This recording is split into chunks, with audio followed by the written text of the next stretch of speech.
गुरुर्ब्रह्मा गुरुर्विष्णुर्गुरुर्देवो महेश्वरः गुरुः साक्षात् परब्रह्मा तस्मै ശ്രീഗുരവേ നമഃ.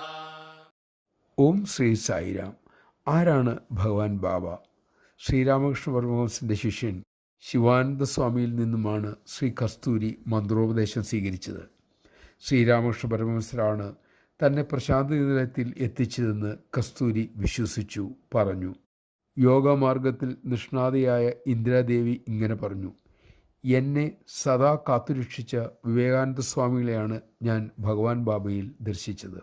അരവിന്ദാക്ഷ മഹർഷിയുടെ തത്വശാസ്ത്രങ്ങളിൽ ഉറച്ച സാധന ചെയ്തിരുന്ന ഡോക്ടർ വി കെ ഗോഗക് സ്വാമിയിൽ ദർശിച്ചത് അരവിന്ദാക്ഷ മഹർഷിയായിരുന്നു. അമൃതാനന്ദ സ്വാമികളും അഭേദാനന്ദ സ്വാമികളും രമണ മഹർഷിയെ ഭഗവാൻ ബാബയിൽ കണ്ടു.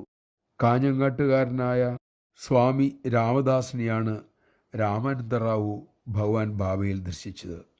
ബാംഗ്ലൂരിൽ നിന്നും വന്ന ഒരു ഭക്തൻ സ്വാമി നമസ്കരിച്ചപ്പോൾ ഇങ്ങനെ ചിന്തിച്ചുപോയി: എനിക്ക് സ്വന്തമായി ഒരു ഗുരു മധൂറിൽ ഉള്ളപ്പോൾ ഞാൻ എന്തിന് ഇവിടെ വന്ന് ബാബയെ നമസ്കരിക്കുന്നു? കഷ്ടമായിപ്പോയി. ആ നിമിഷം പുഞ്ചിരിയോടെ ഭഗവാൻ ബാബ അരുളി: നിന്റെ നമസ്കാരം മധൂറുള്ള നിന്റെ ഗുരുവിന് ഇപ്പോൾ കിട്ടിയിട്ടുണ്ട്. ജയ് സായിരാം. ഒന്ന് തന്നെ എല്ലാറ്റിലുമുള്ളത്, എല്ലാം തന്നെയാണ് ഒന്നിലുമുള്ളത്.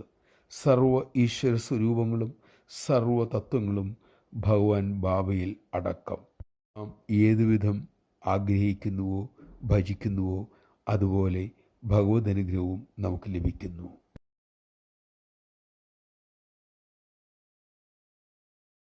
ഓം ശ്രീ സായിരാം. 1965 ഏപ്രിൽ 26 പൂനെയിലെ സായി ഭക്തനായ രാമചന്ദ്രന് ഒരു ടെലഗ്രാം കിട്ടി.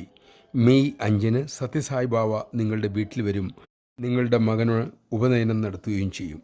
രാമചന്ദ്രൻ അന്തം വിട്ടുപോയി. സ്വാമിയുടെ ലീലകൾ അറിയാവുന്നതുകൊണ്ട് കൂടുതൽ ചിന്തിച്ചില്ല. ഉപനയനത്തിനുള്ളതൊക്കെ ഒരുക്കി. 20 പേർക്കുള്ള ഭക്ഷണവും കരുതി. കാരണം സ്വാമിയുടെ കൂടെ കുറച്ചു പേരെങ്കിലും കാണുമല്ലോ. വീട്ടിലായതുകൊണ്ട് കൂടുതൽ പേർ വരില്ല എന്നും കരുതി. മെയ് 5 ശ്രീശങ്കരൻ്റെ ജയന്തി ദിനവുമായിരുന്നു അന്ന്.